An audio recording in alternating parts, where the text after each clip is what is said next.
Hello hi नमस्ते आशा करुचे बहुत भल थे समस्ते। आईटा देखुन मुझे बाबू के खोचे मेडिसिन जर टे हो जाऊे आसे कि मेडिसिन देखला मात्र के से भागीदबा यादे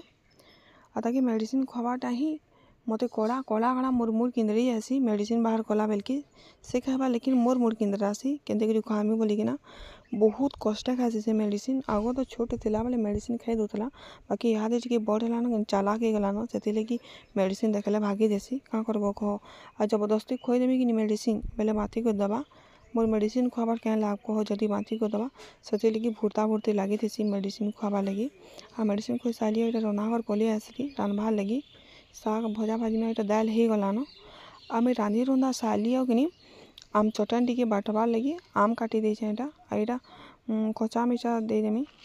सुखा मिर्चा दो बोली नहीं बोलिकिना कहले जलावा बेसी बोले बाकी सुखा मिर्चा देते कलर भल आसीता से लगी दो बोले नहीं बेसी जलावा कहले ठीक अच्छे नहीं दो बोलिकिना कहली यहाँ अदा काटी दौन अब यहाँ कि कह जेहेतु आम मिलूँ खाऊ तोर कथा चटेन आम सरीगले थोड़ी ना चटेन मिलवा के से तो खाली आचार खाब अब आमर घरे कि आचार बनाले केन्ता जे खराब हो आसे से आचार 2-4 मास भल थी बाकी धीरे धीरे कर खराब हो आसी केन्ता जे किए जाने हेती लगी थोड़ा कि आचार नहीं बनो बोलिकिना कहूचे आउ इटा लहसुन दे दौन अदा दीछन लहसुन कचा मिर्चा यहाँ देदेवे गुड़ टिके चीनी दबाटा मुझे भूली गली चीनी टिके देते भल ही देता बाकी खाली गुड़ दिखाई यहाँ देखो रेडी हो गला आम चटेन।